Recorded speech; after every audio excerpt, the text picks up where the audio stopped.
And it is at this point that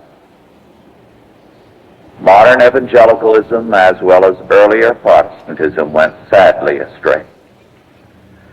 We saw last week, and we shall see further in a few weeks, how Luther and Melanchthon, and also Calvin, having first affirmed the law, later tended to reject the law.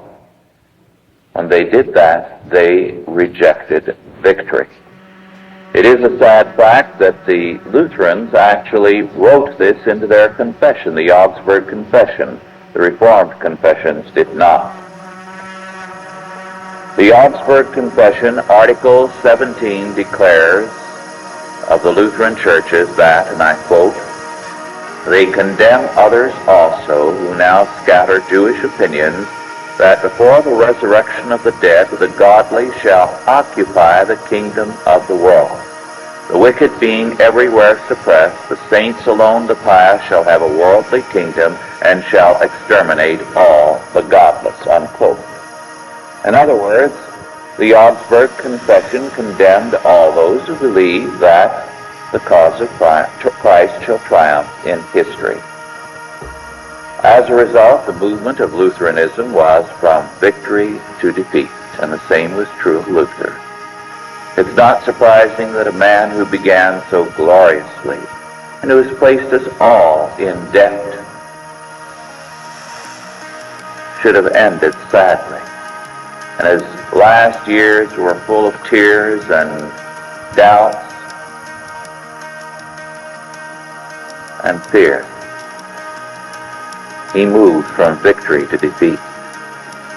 The death mask of Luther is rarely ever reprinted by any Protestant book because it shows us so tragic an aspect.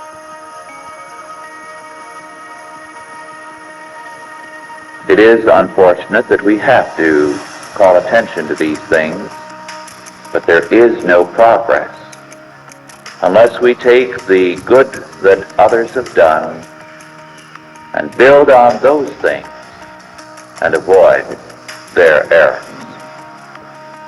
It's not surprising that a Catholic scholar and one of the most brilliant of our generation, Friedrich Heer, has pointed out the fact that the end result of Luther's position was that he went right back to Thomism and to Thomistic natural law ideas. In other words, everything he had tried to do, he had undone. Having denied the law, the Lutherans and the early Calvinists retreated into ineffectual pietism, and Protestantism was only rescued by the rise of the Puritans.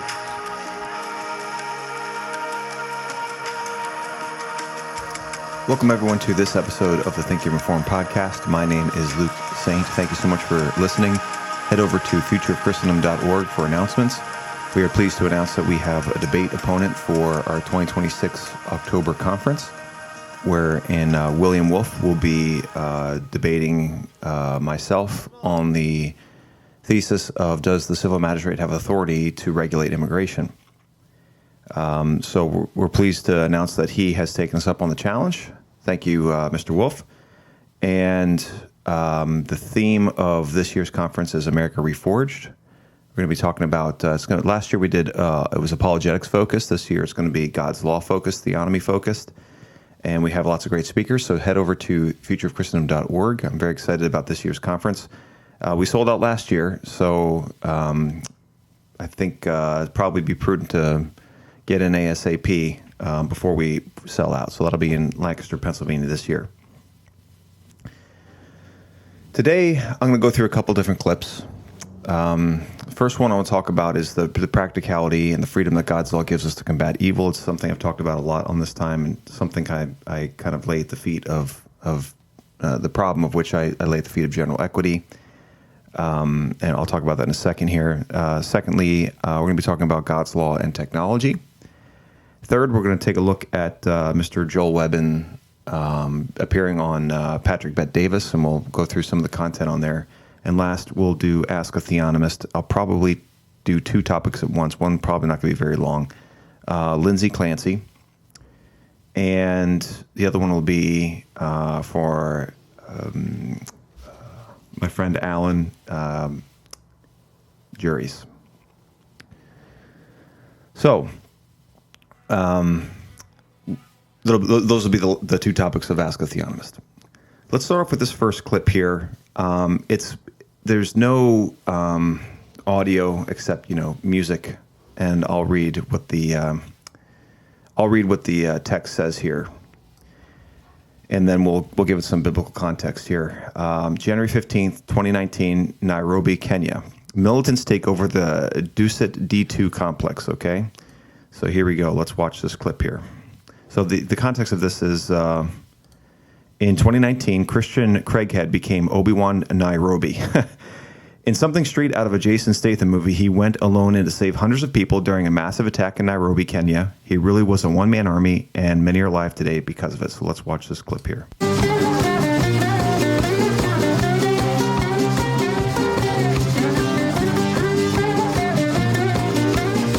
But then the militants heard boss music fight. Christian Craighead was deployed to train. I'm sorry, let me rewind this real quick. Christian Craighead was deployed to train Kenyan Special Forces.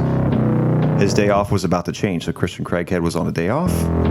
He grabbed his gear from his car and threw everything on over his purple shirt and blue jeans. Okay, so he saw that militants were taking over some sort of, I think it might have been a sporting complex or some sort of corporate complex. And it was his day off, and he was there to train Kenyan Special Forces. So what he did was in his civilian gear, he donned his military gear over his civilian gear and then went in by himself and started clearing rooms.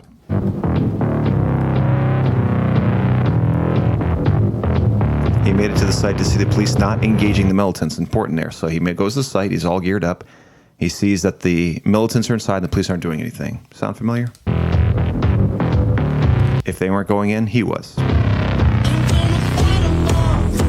The SAS operative stormed the building alone. Here's a picture of him. Sorry, you can't see it if you're listening. There's a picture of him in his jeans and his purple button-down, and he's all decked out in his Special Forces gear with, it looks like an M4 on his right hand. He cleared... let's see here. Geez, how do I get rid of that? He cleared rooms, swept the building, and kept moving. He eliminated half the enemy force by himself and is credited with saving over 700 lives. Craighead received the Conspicuous Gallantry Cross for his valor and got his fabled nickname, Obi-Wan Nairobi. Okay. All right. So, again, the context of this is one man. He was in the right place at the right time with the right gear. Saw what was happening, that some militants had taken over some sort of corporate complex. And Christian Craighead decided, okay, I'm going to show up and see if I can help. He shows up, the cops aren't doing anything, decides himself to just walk in and start taking out bad guys. Now, again, I want to point out with this is that what's interesting here is that he had the agency. I don't know if he had the freedom. I don't know if what he did was legal according to the laws of Kenya. I don't know. But I know in America, I'm going to go out on a limb and say that it would probably be illegal for him to do that. The cops would try to stop him from doing something like that. If he didn't listen to the cops, there are probably a lot of cops out there to try to shoot him. If he just went waltzing into a building and tried to take out, some sort of active shooter or shooters. I mean, these people seemed somewhat organized. A lot of people were involved in this. It was just one guy went in and swept rooms. The point I want to make with this is that he did this, and he was on some level he was allowed to do it, and at the end of it he was celebrated for doing it. In our country, it's illegal to do this. We're not allowed to do this. We have to call special people who do this, right? We have to call special people who it's their job to do this. But under God's law, what he did was completely normal, completely legal. But in our laws, it probably was illegal for him to do that, to become a law unto himself or become a vigilante or whatever. And this is, again, the problem I lay at the feet of general equity. Through good intentions, we gradually outlaw doing the right thing. And as a result, many people are dying because of it, right?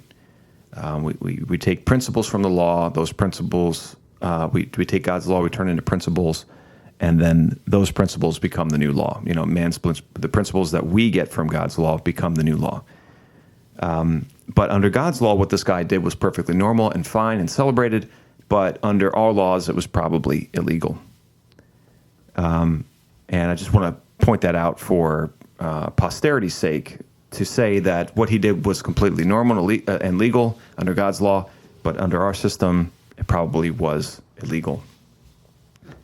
Doing the right thing has become illegal in this nation, unfortunately, because the question is no longer, how do I love my neighbor as myself, and how do I love God in this situation, right? That's what God's law is constantly orienting the society towards. It orients the society towards those two things, towards the greatest commandments, loving God and loving neighbor, right? And you're free, you're always free, and it's always legal to love God and love your neighbor and under God's system and under God's law. Under our system, it's actually illegal to love God and love our neighbor, right? To love God sometimes means to bring a bullhorn to a pride parade where they're playing pagan music and to shout down the pagan music with street preaching. But you might be violating a noise ordinance, or you might be violating, like you didn't get a permit, right? Or maybe you're not in a public place, you're in a private place, right? It's illegal to take it's illegal to, or I should say, you're not going to win in a court case against a abortionist. You can't take that person to court and win that case. Under God's law, you will go to court and you will win that case. But under man's system, we've protected people who do evil. God's law never protects people who do evil. People who do evil are in a constant disadvantage in the courtroom. But through general equity and through the legislature, which have become the enemies of the West, in my opinion, we've gradually made it illegal to do the right thing. The next clip I want to talk about here is from the Dark Horse podcast, Brett Weinstein and his assistant, I forget her name. So let's take a listen here to what they have to say. Thread that caused me not only to fall out of my chair onto the floor, but to get back into my chair, start reading again, and fall out a second time. It's that crazy. So let us take a look at Josh's thread. I am incidentally going to suggest Josh is somebody who has done a lot of really interesting investigative work. I have periodically retweeted things of his. I think they're very worthy, and I would personally appreciate it, and I'm sure Josh would appreciate it, if you found his Twitter handle and followed him. He also has a Substack. So he's at Josh Walkos, JoshWalkos, and you can check out this incredible thread, which frankly should spread like wildfire, which it hasn't done yet.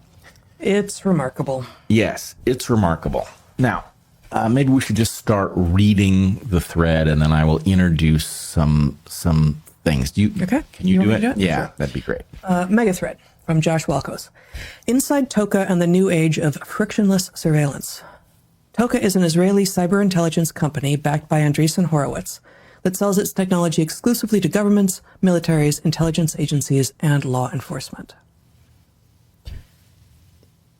Leaked internal documents revealed Toka's technology can reportedly locate cameras, remotely access them, watch live feeds, and even alter live or previously recorded footage while concealing evidence the system was compromised. Yes, they can alter live or previously recorded footage while concealing evidence the system was compromised. I wonder where that ability could come in handy. The stated purpose for altering footage? Quote, masking of on-site activities during covert operations. In other words, imagine an intelligence team conducting an operation inside a hotel or perhaps a college campus covered in security cameras. Instead of disabling the cameras, they can allegedly compromise them, alter what they record, and leave behind footage that doesn't show what actually happened. Toka calls this new world, quote, frictionless surveillance. Nothing concerning about intelligence agencies possessing the ability to secretly rewrite the video evidence of their own operations. Okay, so let's pause here. What's on the screen is a screenshot from a Haaretz, which is an English language Israeli newspaper publication, revealing the technology that is being sold by this Israeli company called Toka. Now, this is fascinating. If you go to Haaretz to look at this article, can you scroll down, Jen? So here you have the title of the article, "This dystopian cyber firm could have saved Mossad assassins from exposure." Now scroll down. That is the sum total of what is there. No, it's not. Yes, it is. No, it's not. There's a whole article. I know, but that's an archive. This is the Haaretz site. Well, yes, but the archive is what Josh links to. Right. But my point is, there's something very interesting. This article came out in 2022. Mm-hmm. I am shocked that we have not yet had a broad discussion. We've been talking about flock cameras and the danger that might exist because these ostensible license plate readers could be repurposed for surveillance of the population walking around in public. Shallow end of the pool. That is the shallow end of the frickin' pool. Mm-hmm. Okay. This, what we have, is a company marketing its own technology that it says can be used to hack into effectively the entire Internet of Things. That is to say, cameras and microphones that exist in the world, cars. Their technology allows them to access those things, and not only to tap into whatever is being generated by those things, but apparently to disable them, mm-hmm. or even to alter the feed that they are producing. So mm-hmm. we've all seen movies like this. The Haaretz article, when you delve into it, talks about Ocean's 11, where mm-hmm. Criminals use a fake feed pointed at a phony vault to trick the security folks who are watching the vault into thinking that nothing is taking place, right? All very clever. We get it. But here we have a company offering this as a service. And imagine, as Josh gets to in his thread, imagine this being paired with this massive network of Flock and other brands of license plate readers that are anywhere and everywhere. Now, reason I fell out of my chair when I read this. Oh, was that what happened? Yes, that's what that thud was. Yeah. And then that thud another 30 seconds later, that was the second time. The reason that I fell out of my chair was just thinking about the crazy arguments that we are having over things like the Epstein prison surveillance cameras being offline at the critical moment, or the fact that we are fighting over weirdly isolated bits of CCTV footage relative to the Charlie Kirk case. Now, I'm not saying that Toka has been involved in something in either of those two instances, but what I am saying is, hey, here you've got a company proudly portraying a technology that if you introduced it broadly, I mean, here's a good idea. Maybe this technology should never be in the wrong hands. Okay, I played that at length there for a little bit, and the point I want to make with this is one I think it should be considered. I want to play another clip to augment this one to kind of just show and really ram home what I'm talking about here. see this video? If you go to court, you can. If you're going to deny it, I'm not going to extend you any courtesy. If you're going to lie to me, I am not going to extend you any courtesy. It was shocking to have somebody come in so strong and rely on the digital evidence. Small black cameras mounted on utility poles began appearing around the neighborhood in 2024. But so what, says Elser? I took the stance that everybody else takes, that, big deal. It's up there. If I'm not doing anything wrong, then why am I worried about it? Well, can I see this video? If you go to court, you can. If you're going to deny it, I'm not going to extend you any courtesy. If you're going to lie to me, I am not going to extend you any courtesy. It was shocking to have somebody come in so strong and rely. Okay, so this is a video of a Colorado woman who was falsely accused by these digital cameras. The cop came in. He was very rude. He was very aggressive. If you watch the whole clip, he was in her face, really on her case about this. Totally, I think he used the phrase, "You're guilty 100%." It was 100% you, and she was saying, "It wasn't me. You got the wrong car. I've got nothing to do with this." Because I think he was accusing her of stealing a package. And he was saying, "No, it's definitely you. You're going to court. Don't lie to me." Blah blah blah. It was Orwellian. That's what it is. And I want to address the argument that people make. A lot of people have this idea that God's law cannot account for the change in technology. That's something that Right Response Ministries takes. It's a lot of Christians and especially general equity people. I know I'm ripping on them again, but they have this idea that God's law can't contour to technology. We need to augment God's law and change God's law and adapt God's law and make new laws with the current technology, because God's law can't account for intellectual property, right? The arguments like, well, intellectual property, how do you do copyrights and all that kind of stuff? God's law doesn't talk about theft. So we need to update God's law because theft is totally not in God's law. And these are kind of like the arguments that people say, that God's law doesn't account for all forms of theft. It's just some forms of theft. And there's new forms of theft out there that are not addressed directly in God's law. So we need to augment and change it and update our law codes and all that kind of stuff. And what I'm trying to demonstrate is that with things like this, I believe the opposite is true, because the case says, well, with the advancement of technology, we need to adapt God's law. And I think these videos are making the case that with the advancement of technology, it's the more we need to go back to God's law, right? Technology, God's law accounts for technology. God's law, is to quote Martin Silbrady, extensive, intensive, protensive, right? It goes all directions, right? And that's through time, right? So it accounts for the change of technology. God, forever, O Lord, your word is firmly fixed in the heavens, says the psalmist, right? So God has already accounted for all of the technology you could possibly produce, and there's not anything, that you can kind of bring up, any sort of new technology that God's law is going, I don't know, I didn't know about that, right? So Right Response Ministries to make the case, well, God didn't, when God made the law, he wasn't accounting for planes, trains, and automobiles. And that's a real argument that they made, right? God didn't account for planes, trains, and automobiles. We have planes, trains, and automobiles now, so now we need to change God's law. And it's clips like these and the technology that's become available to us that I think is the opposite is true. The more technology that we have instituted, the more we need just God's law and not additions of man's law to try and contour and try and account for,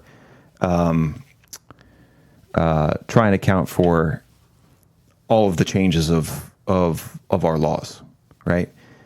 We need God's basic bare bones law. We need to go back to 2 or 3 witnesses. You shall inquire diligently. That's God's law, right? And if we deny that and we start using technology where you don't need 2 or 3 witnesses, right? You don't need 2 or 3 witnesses. You just need some sort of digital printout, right? And the person's guilty. The more technology we develop, the more I'm saying the case becomes more and more obvious, more clear to me that we need to go back to God's law the way it's written and not try to adapt it with a legislative body to our culture. I believe God's law is adaptable to any culture, anytime, any place. It's adaptable. But if you start using a legislature to adapt it, you're going to start persecuting innocent people. You can't escape it, right? We did that day one in the United States with the Whiskey Rebellion, right? So it's clips like these that demonstrate that even though technology changes, God's law still stays the same, and we should not try to use a legislature to adapt it to the technology. We should just leave it alone. It's already there, and it already has the capital we need to do justly, love mercy, and walk humbly with God. And people are like saying, well, God, what the changes of technology, and we have these new concepts and things like that. I'm saying the more technology we have, we need to leave God's law alone and just use it as is. And people are making the opposite case, and they're trying to say, no, the more technology we have, the less we can rely on God's law as is. We need to update it. We need to add to it and take away from it and things like that because of technology. I'm saying, no. This technology is making the opposite case. That this woman right here, if she just had God's law accusing her, she'd be fine, because you need 2 or 3 witnesses, and you need to inquire diligently. There was no inquiry here; it was just accusation, and didn't have 2 or 3 witnesses. So when technology gets in the hands gets into our hands, it can become dangerous if we start to try and take God's law and try and adapt it through a legislature to our system. Innocent people start getting accused, and you're seeing this as a problem with flock cameras all over the place, as Brett Weinstein just was making the case there, that this is not something that should be in the government's hands. This should not be something that's available to our government. Well, I don't mind that necessarily that it's available to anybody, really. It's not really a problem that this technology exists. The problem is, since we don't have God's law as the law of the land, we've made things like this technology available to people who are going to abuse it through law, right? And this is going to be disastrous for us, right? And we're inching more and more close to a police state. The conservatives want the police state more and more. The liberals want the police state more and more, just, in 2 different approaches. But the more technology we develop, it's becoming more and more obvious that we just need to leave God's law alone as it is and use it the way that it's written for our culture and our society. Because if we don't, and we try to account for the technology, then people are just going to get abused like this poor woman. Here's another clip from the Dark Horse podcast.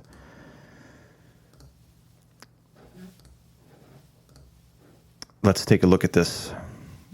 The Yale law professor says the insane part out loud. I'm sure many of you have seen this. Showing this video from the Yale law professor? Yes, the Ross Douthat interview. I thought this was so fascinating. It was where I was headed next. Okay. So let's show this clip. It's Aaron Kheriaty is tweeting it. Yeah. I've gotten in some hot water for proposing we consider overweighting the votes of younger people or assigning the youngest eligible voters proxy votes for the unrepresented children of our country. So those are edgy. Why not assign them to those children's parents?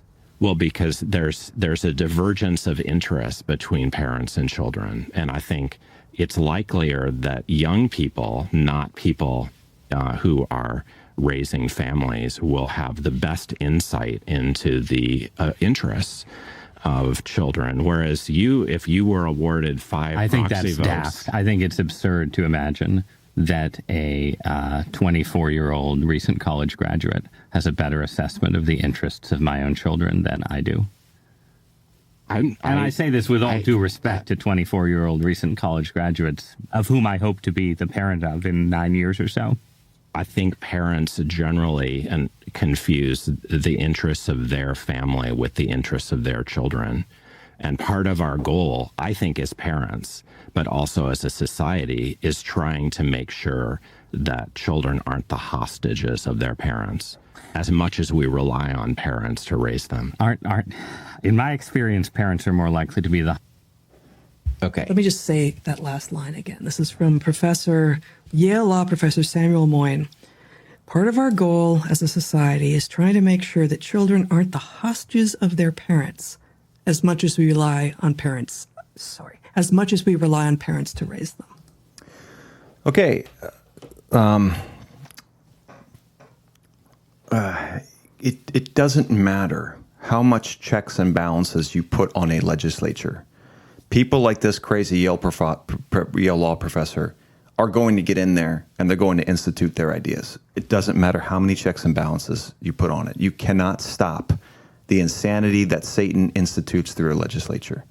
You just heard that man say that we should have representatives of your children who are going to interpret what your children's best needs and how they should vote, right? That's what this man is saying. And he said, we can't trust the parents because the parents aren't reliable and they don't know what their children want. I mean, you go back and listen to the clip. I'm not making it up. That's what he was saying. The parents can't be trusted to represent their children, right? They're hostages of their parents. No matter how many checks and balances you put into your government, you're not going to stop that insanity. We're already, through our government, putting out the propaganda that men can have children. Now, which one is more insane to you? That parents don't know they can't represent their children in the voting booth because they don't know what their children's best interests are, but a recent college graduate is? Or that men can have children? Which one's more insane? Just think about it for a second. Which one's more insane? Yet we have, through the legislature and through all three branches of government, this proclamation of insanity, right? This institution, they're instituting it into our institutes have been infiltrated and penetrated quite easily, frankly, by this insanity. So you can't stop it. No matter how many checks and balances you put in place, you're not going to stop that. If you put in a Christian oath test for Christian oaths of office, you're not going to stop that. We've seen before. We've tried that in this country, and the Christians got rid of them. Right? The Christians got rid of the oaths of office because up until that point, only Christians were allowed in office. So it wasn't the pagans that got rid of them; it was the Christians. The Christians are capable of dismantling their own laws, their own good laws. We might have good laws, right? We might have good rules and things like that, like a blasphemy law, and Christians will get rid of it, right? It's not just the immigrants. It's not just the Jews. The Christians do it too, right? With all these great best intentions, general equity silliness. You cannot stop, through all the checks and balances in the world, you cannot stop the insanity of what you just heard from this Yale law professor. Yale law professor. He's a law professor. Yale was easy enough for him to penetrate. How much less Congress? These people are insane. They want you to destroy you, and they want your children, and they will do anything that they can to get them. And if they have to use a legislature, then they will. This is why God's law does not institute a legislature, so that people with insane ideas cannot institute their ideas over any sort of particular political demographic. God is the one that has that exclusive right, and he doesn't add to it or take away from it, right? Except those temporary laws he instituted that point to Christ. All of them technically point to Christ, right? But there's shadows of the law, and then there's light of the law, right? There's light and there's shadows. There's something that was never meant to be just for that time and that people in that place. God's law doesn't institute a legislature. So there's no chance, there's no fear of someone getting up there and saying, well, I think your children, should be voting, but I think that the parents don't know in what way the children should be voting. I think that a recent 24-year-old college graduate knows your children's needs better than you. And these people are getting in the positions of power, and it's only a matter of time before they start instituting these ideas, and you can't do anything about it. Writing your local congressman who believes these ideas is not going to change anything. This is the insanity of a legislature. You cannot stop people like this. It's insane to try. Okay, let's go to Pastor Joel Webbon on Patrick Bet David. Okay, so you said you want power. What do you want to do with that power? This professional 32 terabytes. Oh, for crying out loud. I cannot believe this. And it's Patrick Bet David, and he's got a lot of advertisements on here. I want How do you want to use that power? I want Christian laws. Such as? Well, I mean, I have my wish list. Tell us. They always go to the same thing. I don't know why that they always say blasphemy laws and Sabbath laws. I don't know why they always say that. They don't want adultery laws, things like that. They don't want. I mean, they don't talk about. They rarely talk about death penalty for abortion. Whenever they're asked, they always go to Sabbath laws and blasphemy laws. I don't know why. I don't know. Is that just a trend? Is this some sort of hours of exegesis and prayer? But the Christian nationalists, what laws you want? Well, blasphemy and Sabbath laws, and kick the immigrants out. That's on the top of their list. It's weird. My top tier. I think there should be blasphemy laws. So free speech. I think that free speech is wonderful and terrible at the same time. Both. Absolute free speech, I don't believe was the real intention of the founders, right? If we're going to get back to the Constitution as a set document, you have to get back to authorial intent. And even looking at the First Amendment, you have to read it in the context of those who wrote it, the way that they perceived what they were writing at the time that it was written. The idea of absolute free speech. And there's one of the downfalls of the Constitution, right? Because anyone who's in power has the ability to interpret differently what the founders intended. That's just one part of the downside. But the real downside is they have the power and the authority to institute what they think the founders meant. Again, through a legislature. So it doesn't matter what they intended. Somebody who's making a law can interpret them differently and then institute that interpretation, and now you have to follow that interpretation. That you can say, that you can blaspheme the Lord Jesus Christ publicly. And is your main concern blasphemy of Lord Jesus Christ? That's yes. your... Yes. So you're okay if I say the N-word? The N-word should not have laws against it. Oh, so meaning it's okay to say that? Me personally, I don't use that word. No, I know you don't, but you don't have a... So you're... The specific part about blasphemy to you is if I say God, you have a problem with that. If I say anything about... Okay. That's all right. Well, if I can explain that real quick, here's a simple explanation. There should be a distinction, because the Bible makes a distinction between sins and crimes. So you get plastered drunk in your home, and at 3 a.m. you're dancing in your living room, listening to some degenerate rap naked. That's a sin. It's a pretty good weekend for some people. Yeah, maybe. Yeah. But that's a sin. Yeah. It's not a crime. So I don't want a police state. So I don't. Yeah, I say that, but I don't know how. I don't see how the Christian nationalists are going to be able to do what they're doing, especially with the Christian prince at the top with his hands in every pie. How are they going to do it without a police state? I think it's impossible to do it without a police state. I just think that they probably haven't brought these two ideas into conflict with each other yet, where they see the freedom of God's law, but they want the tyranny of the Christian prince, which is somebody who's ordering society according to Stephen Wolfe, according to his own desires, right? And again, like I said this before, but he dies, and then the next Christian prince comes along, and he orders society, right?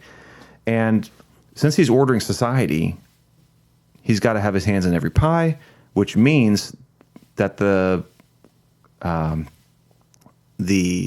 alphabet departments aren't going anywhere.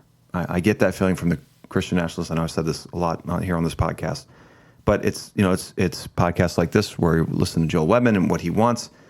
I don't foresee any sort of termination of the alphabet departments. I see them renamed and repackaged.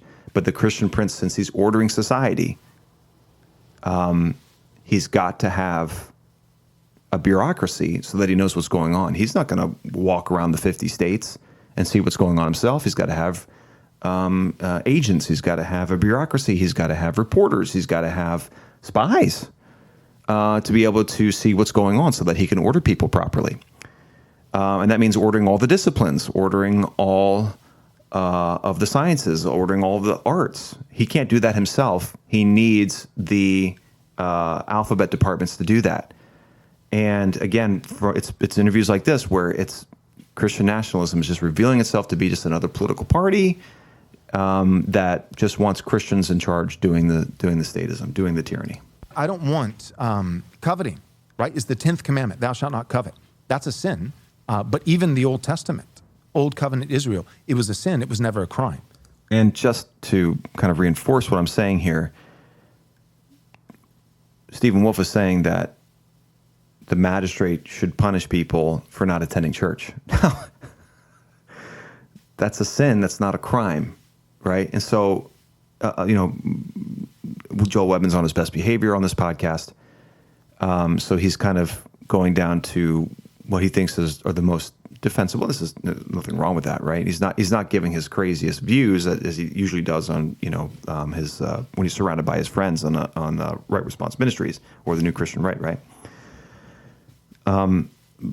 But Joel Webbon himself believes that he wants a state church that's licensed by the magistrate, right? And here he is talking about the difference between a sin and a crime.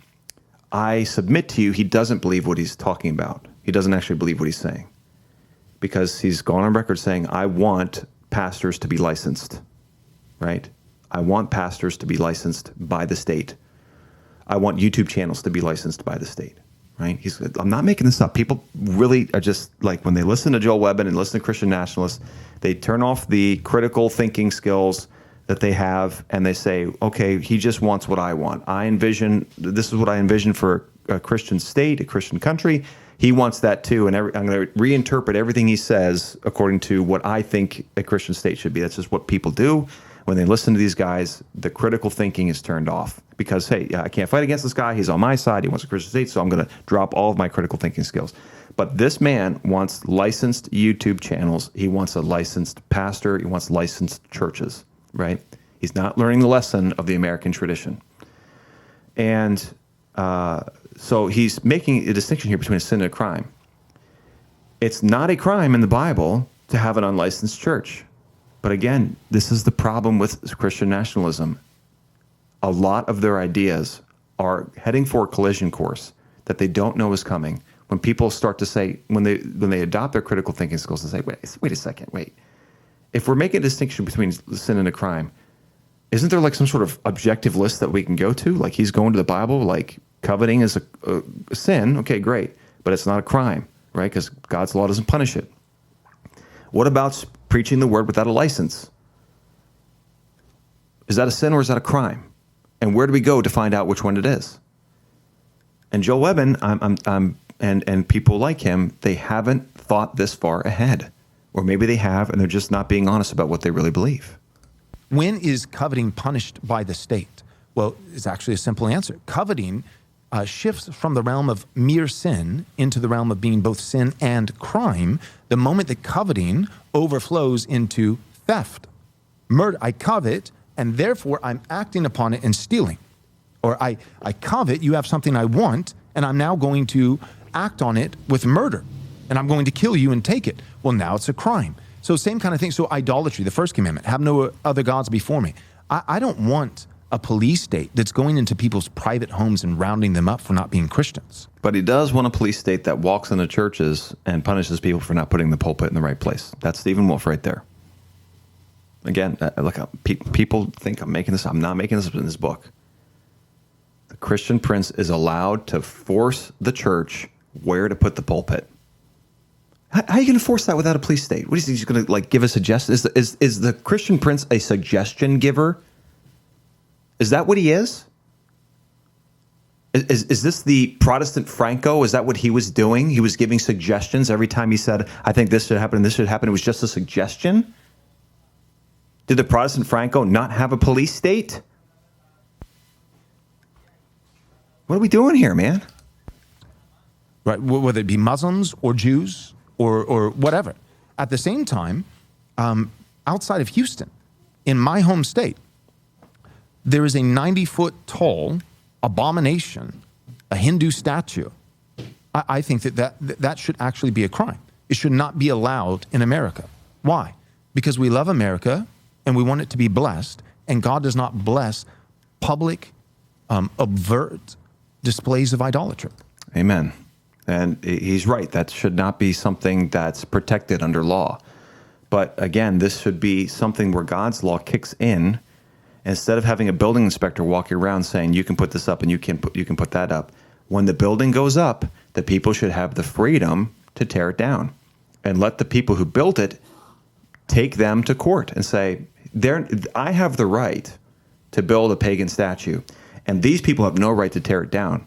When God's law is the only appeal of the land, the only appeal between you and me, when a man takes his neighbor to court, and the only appeal is to God's law, the person who built the pagan statue is never going to win that court case, because God's law doesn't give you the right to commit sin. It does give you the right to combat it. So, and again, my question to Joel Webbon here is, without a police state, how are you taking that statue down? He doesn't want God's system. He's rejected that. He wants his own system. But without a police state, how are we enforcing anti-idolatry laws? This guy right here? Yeah, that's it. And that's right outside of Houston? Yes, sir. Okay, so what would you want to see the punishment of blasphemy be if you had the power? Yeah, so biblically, this is really important for people to understand, because a lot of, your Reddit atheist, is going to be like, well, the Bible says, and they don't understand the Bible. They don't understand the Bible. So first, biblical law in the Old Testament breaks up into three categories. There's the moral law, which is binding and immutable. Immutable means unchanging, right? So it was wrong to murder in the Old Testament. It's still wrong to murder today. God is the same yesterday, today, and forever. Behold, I'm the Lord, I changeth not, so that you, the sons of Jacob, are not consumed. So moral law of God, immutable. Then the second category, there are ceremonial laws, hand washings, animal sacrifice, robes and tassels in the temple, these kinds of things. Ceremonial, cleanliness. This is a type and shadow that was meant to point forward as a precursor, a symbol to the true substance, which is fulfilled in Christ, right? So all these things about washings and the lamb that is slain, the burnt bull offerings, all this is pointing towards Jesus. Because Jesus has come, we no longer do these things. And it's not because we're lax, it's because we're no longer supposed to do these things. They pointed towards Christ. So ceremonial law in the Old Testament, I don't want to bring that back. I think that it would be wrong, actually immoral, to bring it back, because it would actually make a statement that we view the perfect sacrifice of Christ as insufficient, right? He's the Lamb of God who takes away the sins of the world, slain once for the world, and God the Father saw that and said, I am satisfied. It's enough. So ceremonial law, that's done. Moral law, that's immutable, unchanging. It's still in play. Last one is civil law, right? You got to have a parapet, right? A border around the roof of your house in Israel. Why? Well, it's contextual. They don't have HVAC, right? Summer months, it's hot. They're sleeping on the roof outside. Well, we don't do that. So I don't think that we should have police, going and fining people for not having a border around the roof of their house. But here's the deal. When it comes to the civil laws, those are particular to Israel, so they shouldn't be picked up. And again, I bring this one up all the time here. It's just not true. The civil laws were not particular to Israel. I always bring up this passage where it makes the case that these civil laws are not particular to Israel. And we know that the law is good if one uses it lawfully, understanding this, that the law is not laid down for the just, but for the lawless and the disobedient, for the ungodly and the sinners, for the unholy and profane, for those who strike their fathers and mothers, for murderers, the sexually immoral, men who practice homosexuality, enslavers, liars, perjurers, and whatever else is contrary to sound doctrine, in accordance with the gospel of the glory of the blessed God, which I have been entrusted. These are not moral laws. Enslavers, liars, perjurers, homosexuals, the sexually immoral men, right? For those who strike their fathers and mothers, these are not moral laws. These are judicial laws. And it says we know that the law is good if one uses it lawfully. If we use the law unlawfully towards these things, like, for example, prison, when God doesn't recommend prison or institute prison, we're using the law unlawfully. We know the law is good if one uses it lawfully. For people who strike their fathers and mothers, we need to use the law lawfully according to the way the law sets it up. Right? This is not the moral law here. This is the judicial law. And he's saying it is still binding on the magistrate.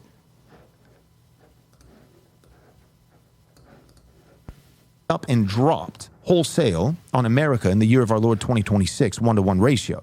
But what's the... That would be better. Can we just agree that that would be better if we did do that? We'd figure it out eventually, right? If that happened, it couldn't have been worse than God dropping the law on Israel after being in Egypt for 400 frickin' years, right? Can we just agree that that wouldn't be the worst thing that would ever happen? General equity, right? You're reading Aesop's fables, and what's the moral of the story, right? And you're teaching that to your kids. This is the common retreat that I talk about so many times. Well, I'm going to retreat behind general equity so that I don't have to follow the judicial law, so I can have my Christian prince and my tyranny. There's an undergirding moral principle that's transcendent. Well, what's the moral of the principle of a board around your roof? The preservation of and the dignity of human life. And therefore speed limits. Okay, so we don't do the parapet around the roof, but we have speed limits. I didn't even know he was going to say that. Oh my word, that's funny. So predictable, man. These Christian statists, they're so predictable. Again, how do you have speed limits without a police state? I don't understand. We have motorized vehicles. We have seatbelts. I think that's an appropriate application, right? So 3 different branches of law: moral, that's eternal, immutable, binding forever. Then you have civil. The civil, you have to do not a 1-step, but a 2-step. The civil, you got to say, well, what's the... I think it's a very complicated explanation of the threefold division of the law. General equity, the overarching moral principle within this civil code, and find that, and then apply it with prudence and wisdom to your context, your culture today. And then the ceremonial has all been fulfilled in Christ. So what do I think the appropriate punishment should be? All that being said about the Old Testament, when you look at not just the laws in the Old Testament, but the penalties, I believe that the only sin, which is also a crime, sin and crime, that mandates capital punishment, the death penalty, is murder. Isn't that an arbitrary distinction? Well, I think it gives the Noahic covenant, Genesis chapter 9. If you take a man's life, you forfeit your own. That one mandates. God says you must put that man to death who commits murder. Going to Matthew 5 here.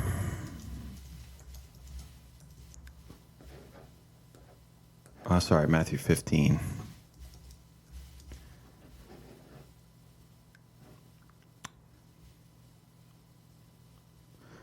Then the Pharisees and scribe came to Jesus from Jerusalem and said, "Why do your disciples break the tradition of the elders? For they do not wash their hands when they eat." He answered them, "And why do you break the commandment of God for the sake of your tradition? For God commanded, honor your father and mother, and whoever reviles father and mother must surely die. But you say, if anyone tells his father or mother, what you have gained from God, from me is given to, what you would have gained from me is given to God."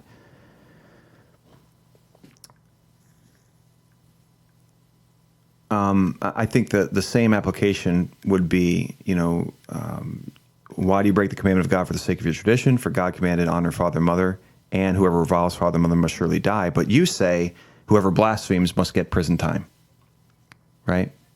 I think that's kind of the same thing going on here. And again, going back to 1 Timothy 1, the law is good if it's used lawfully, and the crimes he lists here are mostly capital offenses, right? Homosexuality, enslavers, right? Those who strike their father or mother, murderers, right? These are all capital offenses, right? And here's Joel Webbon saying, well, we need to use the law unlawfully here because the only one that the capital punishment applies to is murder. And the rest are all prison sentences. We can just general equity our way into whatever kind of punishment you want to give. There's no objective standard after you reject the law of God for punishments. the standard becomes arbitrary, the mercy of the wicked is cruel, and then you come up with cruel and unusual punishments like prison.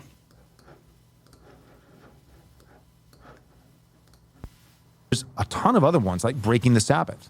And you'll see the penalty listed is capital punishment, but not mandated. So I see it as all these other crimes, lower crimes than murder, listed in the Old Testament that mention capital punishment. Some of them do, some of them don't, but mention capital punishment as a penalty. I see that as not mandated, but permissible as it's the highest penalty that could be inflicted. So like in the state of Texas, you'll see signs, don't mess with Texas, which by the way, Texas has fallen. You can absolutely mess with Texas, but he's right about that. Don't mess with Texas. If you litter, it can be punished up to whatever, 2 years in jail or a $5,000. I don't know anybody doing hard time for throwing a Coke bottle out the window. I don't have any friends, never known anyone in my entire life, 40 years of living, who currently right now is in prison for throwing an empty bag of Cheetos out the car, right? So it's a maximum penalty. It could be legally implemented, but it's a maximum. It's not that it must be. So, and this is one of the problems I have.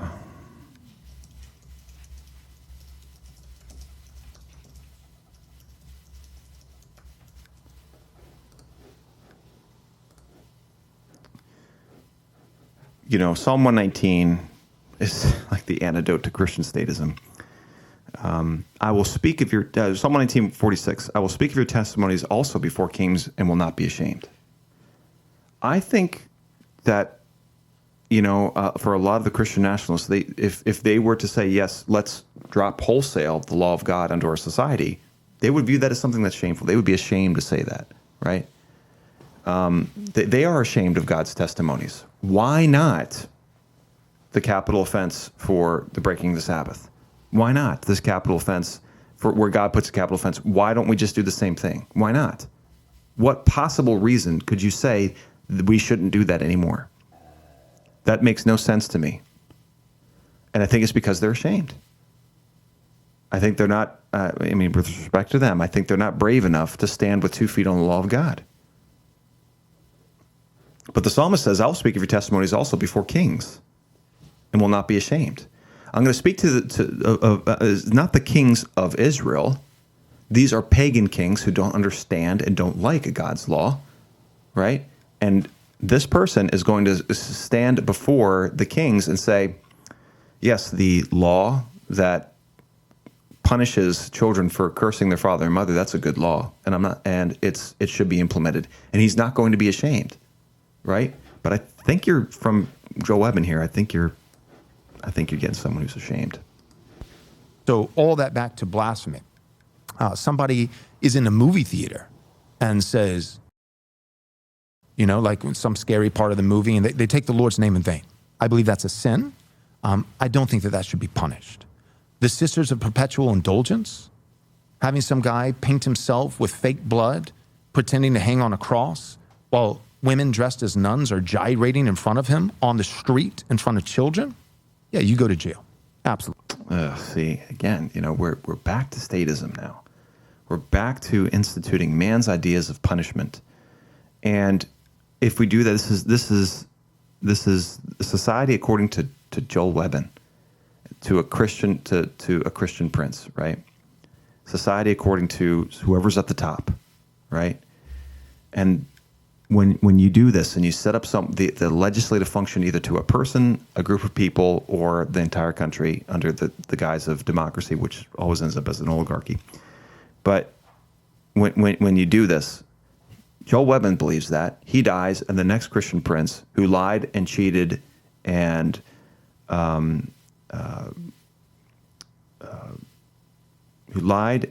cheated and falsified his way into the Christian prince position says, well, now that I'm at the top, you know what? All idolatry is allowed.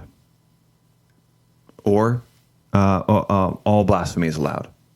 Or, how about this one? All blasphemy gets prison sentence, right? And now I'm going to redefine what blasphemy is. Blasphemy is now the N-word. If you say N-word, that's blasphemy, right? It's a foolish system to try and institute. And I think the problem of the legislature and the legislative function within a culture,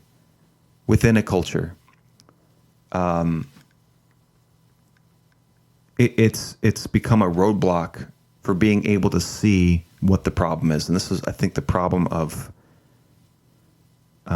Thomas Paine from Common Sense, right? When he wrote that book, he was totally trashing the king's ability to just legislate whatever he wanted at the time. Decree here, decree there. Oh, the Americans are causing a problem. Oh, let's just pass a law here, or pass an ordinance, or a decree, or whatever. Now you got to do this. The Americans will respond. Then he passed another law, taking away their freedoms. And the Americans will respond. Then he passed another law. And Thomas Paine was just furious about it. But Thomas Paine didn't realize wasn't that the king was passing laws. It was that the laws were being passed in the first place. Because he then argued that we, our own people, should be passing our own laws. And this is the observation from, I'm going to credit it to Benjamin Martin from The Patriot. I'm sure someone else said it, but unfortunately it's just an internet quotation given to various framers. But a legislature can trample the rights of a man just as easily as a king can, right? And that point has been lost on Western culture. We don't believe that. We think that a legislature can secure the rights of a man, right? But it can't. We should be able to see that now with all this hindsight we have of American history. We've got to come to the conclusion that a legislature is a bad idea. Anybody passing laws, and that's the problem with Christian nationalism. They're kind of rejecting the idea of a local legislature, and instead of saying the problem is a legislature, they're doing the same thing Thomas Paine is doing, except reversing it. And they're saying, actually, the problem is, we're passing our own laws. What we need is someone at the top, like King George III, passing the laws. And I think they're making the same mistake that the framers did, except they're making it even worse because a king can trample your rights quicker than he can also free you quicker. He can also give you more rights quicker than a legislature. But a legislature takes more time. Both have their respective pros and cons to as far as freedom and tyranny. But they both have the same root issue, and that is the ability to pass law, where God has outlawed a legislature. And until the Christian national, I think until the West realizes that it's not a who's passing the law question, because that's where the debate is right now. The debate is who's passing the laws. Is it a king? Is it a Christian prince? Or is it, the people? That's the wrong argument to have. The question is, should anybody, any group of people, any lawmakers, any demographic body, any person have the ability to institute laws that are not God's law? And this is the problem I have with general equity, is because a lot of people say yes, as long as it's based on God's law, which again, you can base any law you want. That's a non-argument to someone who's about to pass a law fining you $1,000 for doing 1 mile over the speed limit. You can't say, hey, that's not based on biblical law. You can't do that. That means nothing to them. That's a law that's an argument that has no teeth to it. So yes, even if it's based on biblical law, which is what the Pharisees did, you can't tell me they weren't basing their laws on biblical law.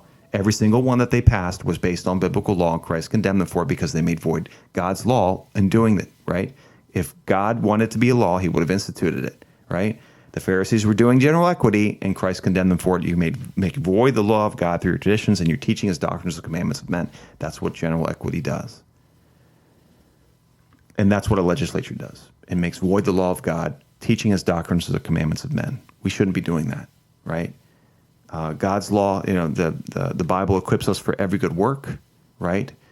When God gave us the commandment, do justly, love mercy, and walk humbly with God, we would have to make the argument we didn't have the ability to do justly because we didn't have a legislature that was contouring God's law to whatever the society's needs were at the time through a legislature. And the observation by Solomon in Proverbs 28:5, the wicked do not understand justice, but the righteous understand it completely. We have a complete understanding of justice through God's law. We don't need a legislature. So that's Joel Webbon. There's much more that on that podcast. I just one clip I just wanted to talk about. Now the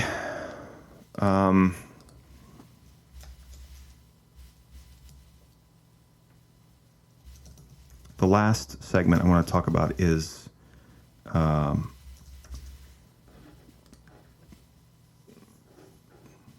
last segment I want to talk about here is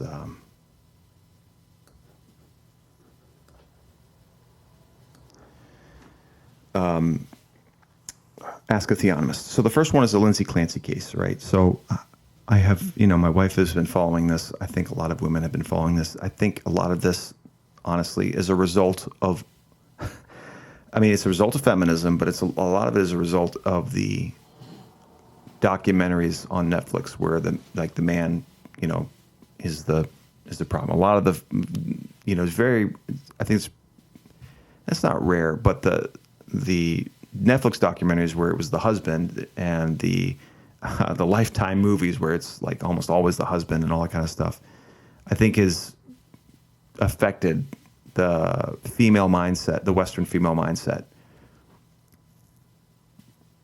And it looks to me like in this case, obviously this is a case of a woman who killed and strangles her 3 children. I think if a lot of women were in the room when it happened, I think their opinion would change. I think a lot of them are just ignoring or not thinking about it, what the problem really is, and they're just focused on, but the man has got to be so guilty somehow, right? The feminism has stopped their ability to view this objectively, and the husband doesn't seem to be on the up and up. The husband seems to be somewhat of a scumbag in this story. It appears to me to be that through the evidence, he didn't love her very much. It is possible that through her constant medication and psychosis and trips to the psychiatrist and things like that over years, apparently this was happening. Women can push men away. That's possible, right? I'm not saying that's what happened here, but I'm saying it's possible. Maybe she alienated him, right? That's something that needs to be considered. Women can be jerks too. I know it's a newsflash, but women can be jerks too. They can treat men in such a way that's disrespectful that men can snap as well, right? This lady obviously snapped, and a lot of women are trying to blame the man for it. But you know what? The opposite can be true sometimes. Women can push men to where they snap. Now, what was that documentary that came out? Was The American Family? I think it was about that family, about that lady who was killed by her husband, and he killed their children as well so he could go hook up with his yoga instructor, right? I think it's called The All-American Family or something like that. It's a Netflix documentary. Now, she pushed him to a place where he just finally snapped, right? She was not a good person. That does not mean that what he did was okay. But this is a person who was pushed to an edge and he finally snapped, right? Now, there's no defense in my mind for what he did, right? But women can really alienate men and push them away, right? Especially women who are psychotic, women who have anxiety problems, women who are disrespectful constantly towards their husband. They can push them away. This man, for whatever reason, appears to have been pushed away, whether he did it himself or whether his wife did it, right? And I think that's where the shady observations come in, because this man does not appear to have been a very faithful husband. He didn't appear to be a caring and loving husband. He was doing things that just didn't make sense. And I think that's where a lot of suspicion from the women come in. Well, if he was not loving her and being faithful to her, then he must have killed her. That's not necessarily true, right? Apparently, she already admitted to killing the children. But just because the husband was a scumbag doesn't mean it was his fault, right? Just like that other case where the man killed his wife and children, the wife appeared to me to be a scumbag. She was just a horrible person. But that doesn't justify what he did, right? It's not her fault that he killed her and her children, right? Maybe she had a hand in it. Maybe she pushed him on, but that's ultimately his responsibility, his and his alone. And it's the same with Lindsey Clancy. I don't care how much the man pushed, right? Her kill or how much the man didn't love her or whatever. There's no excuse for killing your own children. Now, if something comes out and is proven that, he somehow magically engineered this whole thing and he's the one who killed the children or got her to kill the children, okay, then if you can make that case, if he was involved, then he should be put to death as well. But until you can find evidence based on 2 or 3 witnesses that this man was part of the murder plot to kill his own children, he cannot be found guilty of murder. He can be found guilty of being a scumbag, which should put the focus back on women, on be careful what kind of man you choose. And same with men. Be careful what kind of woman you choose. It's so much more important than we thought. This whole marry for love thing. And just limiting it to that has been disastrous. For a long time, people have talked about, okay, yes, it's all well and good, but what kind of family do they come from? That is very important. That should not be overlooked. That has a place. There was a reason that they said that. Under God's system, whoever did the killing should be the one who's put to death. Just because the husband was a scumbag and didn't love her does not mean that he did it, right? The soul that sins, it shall die. That's a biblical principle of jurisprudence, right? The son shall not be put to death for the sins of the father shall not be put to death for the sins of the son. And the husband shall not be put to death for the sins of the wife, and the wife shall not be put to death for the sins of the husband. So, and this is, again, the problem of the court of public opinion. But this, again, brings the focus back onto God's law and why he made it so much, because I think it's one thing to hire a professional accuser. It's another thing to do the accusing yourself, where you throw the first stone, right? I think a lot of these women would shut up if it came time. I think most of them, if not all of them, would shut up when it came time to, you think he's guilty? Okay, good. Then you kill him, right? In front of the community. You put him to death. Stone him to death. Do you really believe that? That's why God's law requires so much conviction, so much evidence. It's the genius of God's law. That innocent blood is rarely spilled. So that's the Lindsey Clancy case. Just asking a theonomist, what do you do with the Lindsey Clancy case? The problem that we have here is a system of professional accusers who have ultimately no dog in the race, who aren't witnesses, who are making the case for and against, when God's system is let the accusers and the hands of the witnesses be first against the accused. That would solve a lot of problems that would solve a lot of problems in this trial. The second one that I want to talk about is the jury duty. As a theonomist, what do we do with jury duty? Well, I don't think that being a part of a jury is wrong or immoral. There are instances in the law of God where the congregation judges, right? Certain matters, right? And you have a plurality of judges. I think God's law always brings the decision down to one person, right? It's the judge, right? That doesn't mean that people can't assist and you can't talk things over. In a plurality of elders, counselors, there is wisdom, right? There's nothing wrong with counselors. I do think the system is flawed and unjust as far as the jury panel.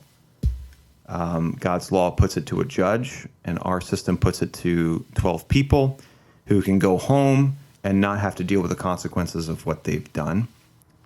It's one thing to, as a judge, find someone guilty of a crime or not guilty.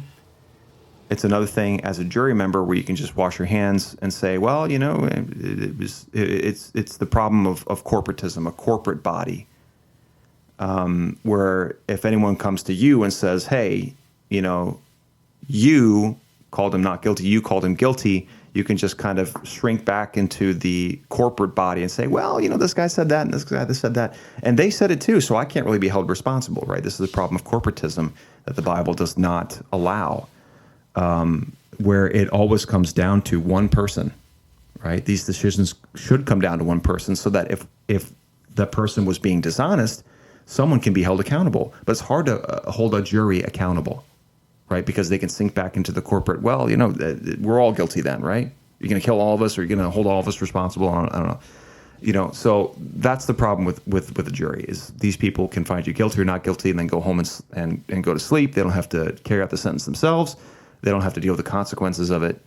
That can be both a boon and it can be both a curse upon the person who's being judged. I don't think it's wrong to, when you're called in to be a jury duty, to jury duty, just to be honest about what you believe. If you're selected for jury, I don't think you've done anything wrong. It can be a good thing. You can teach people God's law. You can do a lot of good as a jury member, and you can maybe do some good in setting someone free who's on trial for a non-crime according to God's law. I don't think that any judge who knew, if they knew you were a Theonomist, would allow you to be on there, because if you stand up and say, I'm going to judge this man by God's law, they're going to be like, okay, we don't want you. See ya. Once they interview you. I just think if you're called for jury duty, you should just be honest about what you believe if you're asked. And if you're not asked, then let your beliefs be known during the jury process, during deliberation. And if it comes to a hung jury, then it comes to a hung jury. Your job is to be a prophetic voice and represent God's law. You're an ambassador of Christ and represent his interests in the jury. There's nothing wrong with that. So you're not sinning. You're not doing anything wrong by being part of a jury. So I think any Theonomist, their conscience can be clear when it comes to juries. I do not think that God's law establishes juries in the way that we establish them today, because again, the decision always comes down to one person. But there's nothing wrong with council of elders, a council of counselors, and things like that can help you work through these things and provide context and wisdom and insight, things like that. So that's today's episode. Thank you so much for listening to the Thinking Reform podcast. Head over to futurechristendom.org for more information concerning our upcoming conference. And remember, my friends, think and reform.